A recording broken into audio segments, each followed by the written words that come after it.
And so in my spiritual practice this morning, it said that my job here today is to get you being your magic. So please tell me your magic. Sometimes it's a client saying, I cannot believe that I just cut my workday down to 4 hours a day in a few months. I cannot believe that that is my new reality and that I have set boundaries with my entire team and they're respecting them. Sometimes it's that where it's just truly groundbreaking. For others, If you had one thing to say to the world, one thing, what would you say? everything in your life right now, especially the parts that you don't want to look at, are reflecting to you that what you're doing is not working for you. And it's not working for you, it's not working for your team, and it's not working for your family. And the part of you that knows that is trying to strong arm and push through, because so far what's gotten you to the level of success that you're proud of is that you can rely on yourself to push. And you're pushing and it's not working.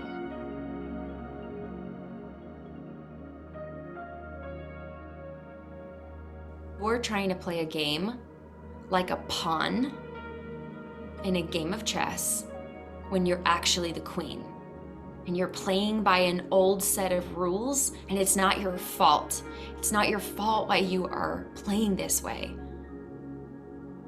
It's predictable that you'll be in this exact situation, feeling so depleted and so desperate for anything that offers the breakthrough that you are just really so close to and so wanting. It's not your fault. But me saying that isn't good enough. Just becoming aware of the problem isn't good enough. What you're desperate for is to find a way to break free of the old ways of being that are running you ragged, that are causing health issues, that are causing breakdowns in core relationships that matter a lot to you, not the least of which is your relationship to yourself. And what you want right now, and what's calling you in, and why your soul is not giving you rest right now, is because you are being called to a different way of being, to a new set of rules that once you learn and once you unlock, will give you the breakthrough that you can feel deep inside of you is yours.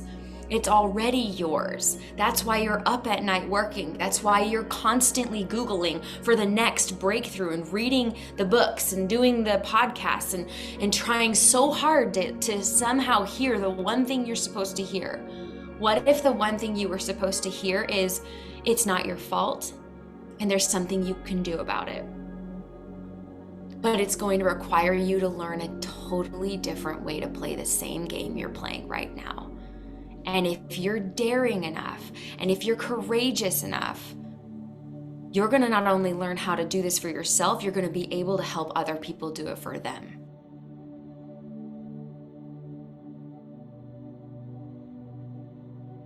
Could you give a bonus to people about figuring out what stage in the journey they're in?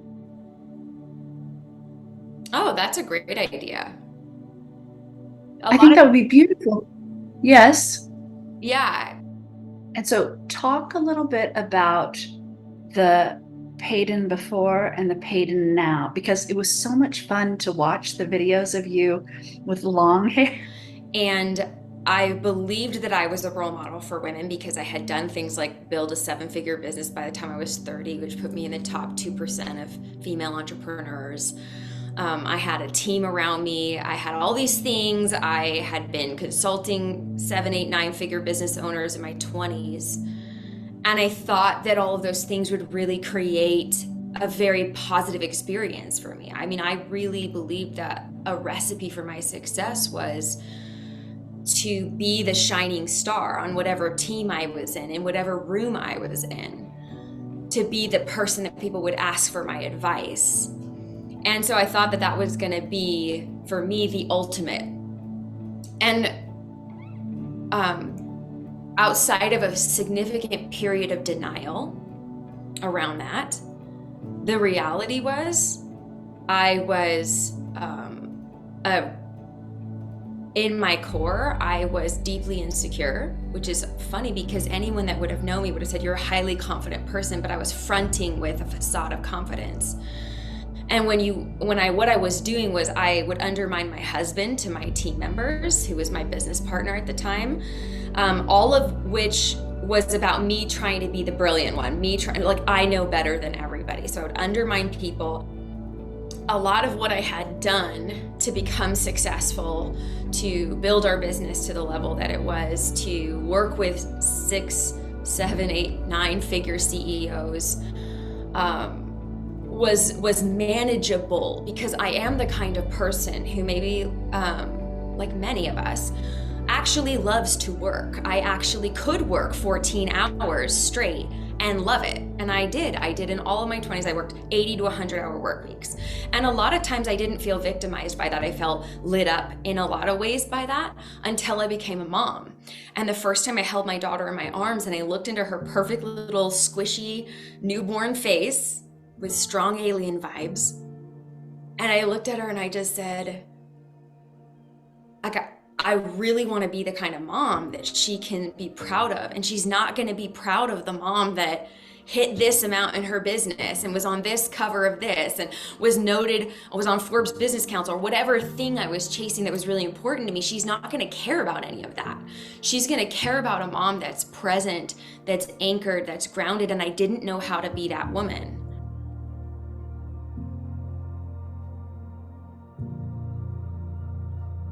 When I finally realized that my nervous system was so scared of running out of money, was so scared of not having enough, was so scared of not being good enough, when I really rewired my entire nervous system, I found that I could walk into rooms with people way more powerful. I could connect with people who have far more assets and resources than me. And I could come home and find those wins in the professional world. And then I could go home and be the same version of me with my kids. And my kids would just light up, run to me, Mom, I missed you. I love you. And something just clicked for me to realize, like, when we get back into who we are, and we really say the nervous system that's running me ragged is just running an old program. I am absolutely capable of changing that program into something that works for me. I find it so interesting because you've gone from 7-figure business owner, Forbes, all of these pieces, to sort of deconstructing, and I'll let you use whatever appropriate word it is, but it's sort of the converse of a lot of what we see. And so it's just amazing to me. And I wonder, so those 7-figure business owners who are sitting there and they're watching and they're going, okay, so I'm sort of interested, but it also sort of really freaks me out and scares me, right? Because there's a level of identity in that. What kind of clients have you experienced? And I know many are confidential, but what has the comfort been for them in abandoning or leaving their old identity and coming through that to the other side?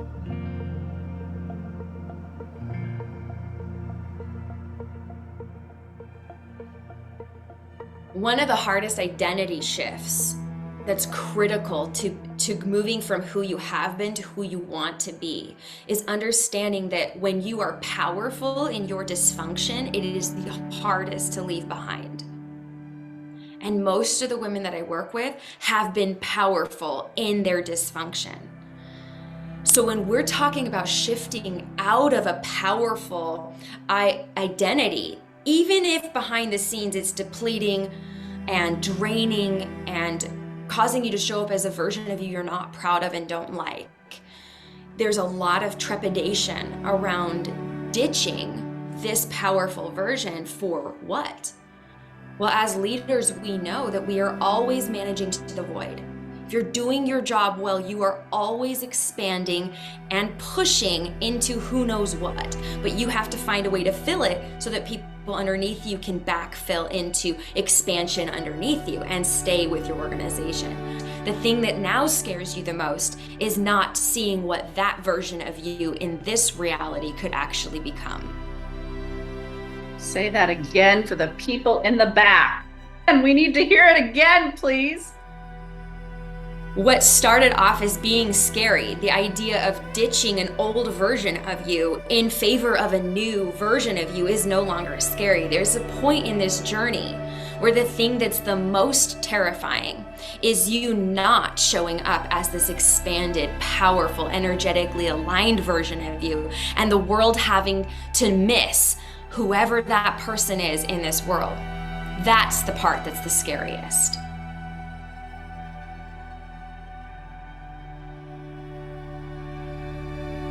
Because what happens if women stay in their masculine, exhausted, like 30, 40, 50 more years of it? Peyton, what happens to them? If women stay in this dysfunctional, warped, trying to be powerful energy that is crushing their soul and depleting them over the next 40 to 50 years, we are just going to see the world deteriorate far faster and far worse than it is already. The world is crying for women to show up in our own power, in our own leadership style, and show the world a different way, a more generous way, a more collaborative, more community-focused way. The earth is crying for women to rise, but not the way men have risen, the way women uniquely are positioned to rise. The two types of women that I have a tremendous amount of love for, that the rest of the world makes fun of, is the control freak manager woman and the mom who's angry. I have a tremendous amount of love for both of those types of women, and so often it's the same woman with two different ways of expressing what's going on inside. A woman who's a control freak never started out wanting to be a control freak, and probably comes from a relationship with a mother or a father figure that they were controlling, and you didn't want to become that. But as you're out in the world, you're actually saying the same things that you heard them say that you used to roll your eyes around, and you don't know why. No one wants to be a controlling boss. No one seeks to be the micromanager. That's in no one's vision. It's coming from a deep place of not wanting to get it wrong. It's coming from so much hyper independence because you were abandoned and you were alone, and you were taught at a very young age that you were the only person that you can count on. And the side effect of that now, as a professional who's successful, who has people who are on her team, is that you don't trust them to get the job done because you have a long and storied history of being the only person you could rely on. And you don't know how to unwind from that. But you're watching their faces in the meeting, and you're reading their reviews, and you're chasing away top talent because you're too controlling and you don't know how to not be too controlling. I have a lot of love for the controlling woman because I know on the other side of that is a surrendered woman, which might not sound at all appealing, because I remember the first time I heard about a surrendered woman and every feminist cell in my body rose up to fight. But a woman who understands she doesn't have to force, she can allow. She's not giving away her power. She's just not the one that has to do it. She's the one that guides it. And when a controlling woman puts down the need for it to have to be all her all the time, solving everyone's biggest problems, into relaxing into the kind of woman who can really show up and solve the problems that are hers and cheer those to solve their own problems, that is a far deeper, more resonant version of power that will liberate every part of you. And I want that for you.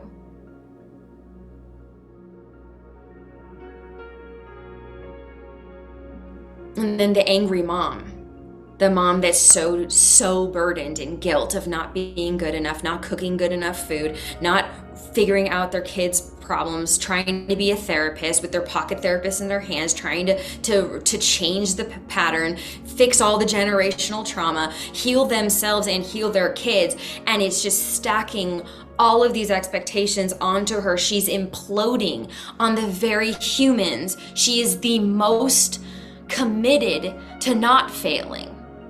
And when a mom experiences an explosion on her kids that mirrors the same explosion she felt as a child from a parent that was hard to get along with, it is one of the deepest and most painful realities.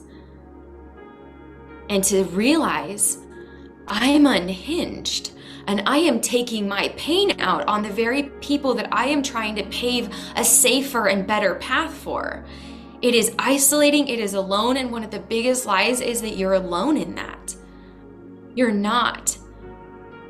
There is so much on you, so much pressure that you are putting on yourself to heal it all, to be it all, to fix it all. And you will break because you can't maintain that pace under that kind of burden. And you know that, and you don't know a different way. But your anger is a sacred sign. It's a sacred sign that the way that you are living is absolutely crossing a line at your core level. Our anger rises up when we are not honoring healthy boundaries and safeguarding ourselves. And so let our anger be our wake-up call, like a siren. Something's wrong. I'm not doing well. Let it be a signal and a red flag for you to say, I'm gonna go and step into a better version of myself. I'm gonna get radical in the way that I'm willing, the depths that I'm willing to go, the places I'm willing to ask the hard questions, the support that I'm willing to surround myself with, because this anger is telling me that the way that I'm doing it isn't working for me, and it's surely not working for my family. And so instead of hiding those angry moments and shaming ourselves for those angry moments, allow those angry moments to be your banner and your rally cry to say, I am gonna do something different. Because if I want to experience and change generational patterns and not be the angry mom, I need to do something about why I'm so angry.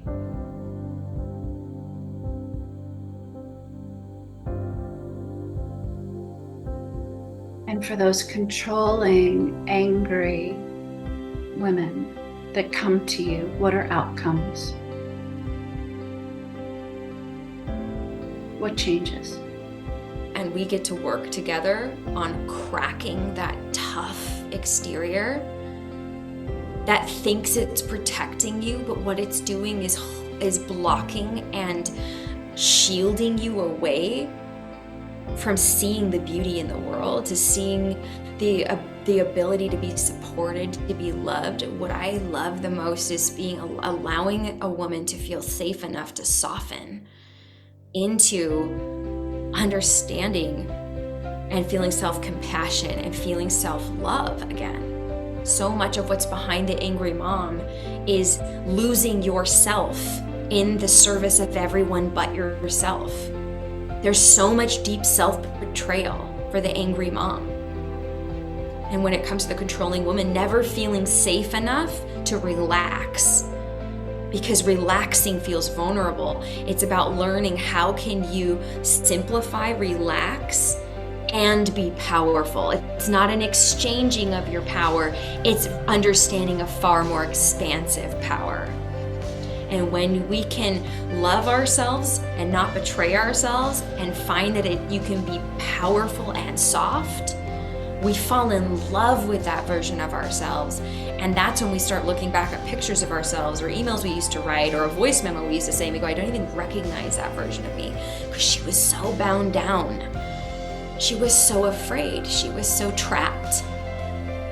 And now this version of you gets to come forward that's so beautiful and so integrated and so healthy, and so much good and prosperity just flows from that version of you.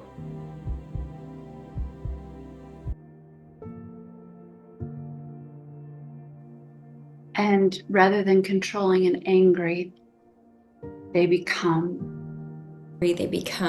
generous, loving, and they trust that you'll be caught, that you're not in a giant free fall, that there's seen and unseen forces of total support around you. I know there are a lot of clients that we for confidentiality reasons won't mention, but do you find that in a lot of your highest achievers, that they're so good at doing what they're doing that they're missing out on parts of themselves? I think that that's part of what happens is we're so powerful being one-dimensional or being so focused on this one thing. And it's hard when you're getting the accolades, you're getting the recognition, you're getting the breakthroughs, you're already successful in this way. And there's a part of you that feels compelled and called to do something completely different. Most of the women that I work with have had experiences dating back into their childhood where they can point to it and say a miracle happened, or clearly something inexplicable happened on my behalf.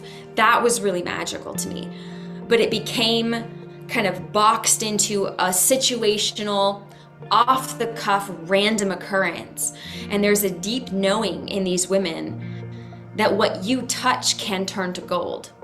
So we keep saying the word magic, and it really came to me before we got on today.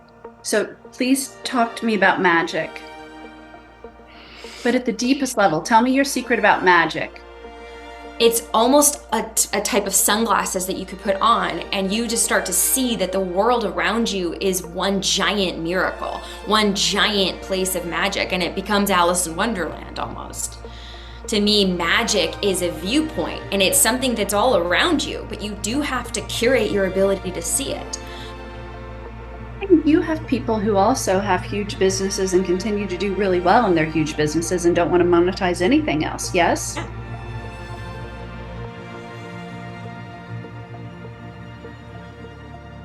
And have people who have built 8-figure businesses and their dream is to travel the world with their little kids and keep the business going. Like, they're not willing to compromise the results of the business, but that requires them to shift how they're leading the business. Because for them to walk away for a whole year, sure, be accessible over the phone and maybe clock in once or two check-ins per week, that requires them to build a really high trust team that's empowered, and for them to delegate the things that they're definitely better at today, but they could train someone else to be good at tomorrow.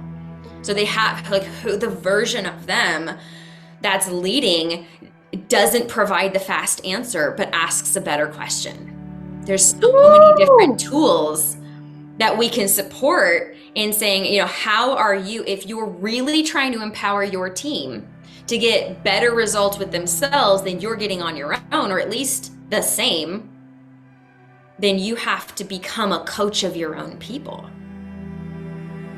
And so what do you wish most for your clients? What's your deepest wish for them?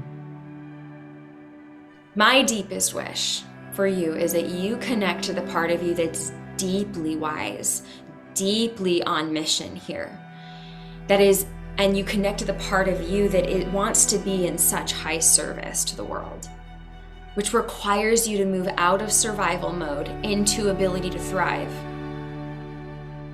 I think that's one of the most beautiful things that I experience. I love how you phrased it, because I find that a lot of times we think, because it's a capitalistic society, right? Like, I give you this green bean and you give me a potato. But it's like, if I give you a green bean and you give me a potato, we have a meal, And even more than that, maybe we have beautiful sunsets behind us. And even more than that, maybe we have company together. And maybe we needed that more than we needed green beans and potatoes to begin with. It's exquisite what you've just expressed. I think there's something beyond the transactional cash. Like, That's what I love about what you stand for, Peyton, is you're bringing people back home to themselves. Yeah. I actually believe in my core, the only healer that you really need is yourself. And that exactly what you need to shift is inside of you. And my greatest joy is to simply facilitate that awareness and that breakthrough, so that that journey of deep self-trust and the ability to understand that you have everything you need inside of you, and you've just been trained to not believe that, to not trust that, and to not go looking for it. But once you come into contact with the fact that you are coded inside of you with what it takes for you to become healthy, what it takes for you to become happy, what it takes for you to be in the highest level of service, once you taste that for the first time, no one can ever convince you out of that again.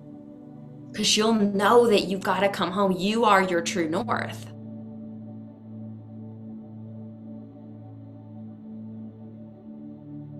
It's like the strategy is finding one's own magic, right? Yeah. When we get behind the frantic push, control energy, so often we feel and connect to the part of us that's afraid to actually be successful.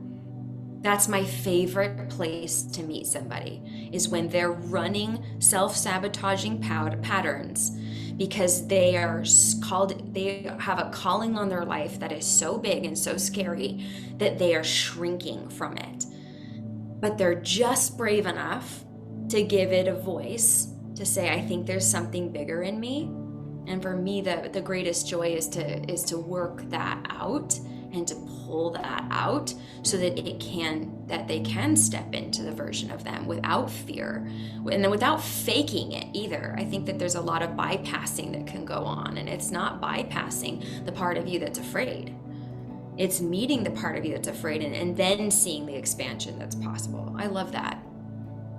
And so if someone were to get on the phone with you, can you tell them how to flip that switch? Because the you after is radically different than who you used to be. Yeah. While the rest of the world might think it's really great, the life that you're living in that doesn't feel really great, and you want to transition. Like, you don't want to let go of everything that built you to the place where you are, but you desperately need to step into a new way of being and a new way of attracting a different reality. It's not about flipping a switch.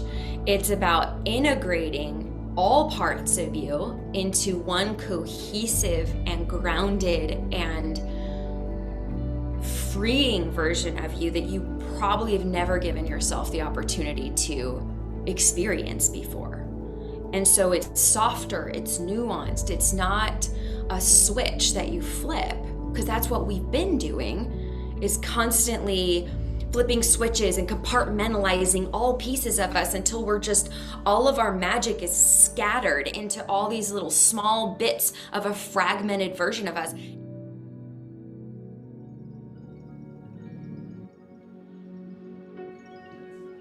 On the map, how far is that coiling back from one's greatness to being where they want to be? Are they close? Are they far in your experience?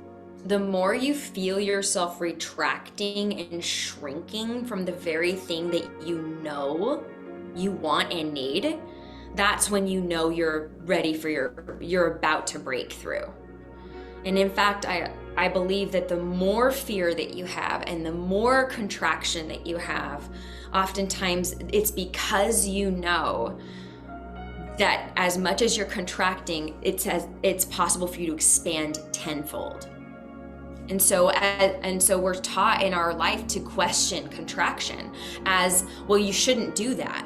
If it's bringing up fear, if it's bringing up these experiences, you should listen to that. Well, no, not when it's rooted in fear.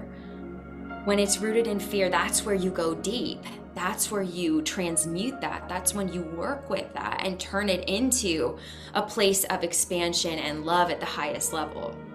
What if you don't actually need to be saved? What if you're not so broken? What if you are just being shown pain points, places of consternation and triggering, because that's the next part of you that you get to resolve to step into a different version of yourself.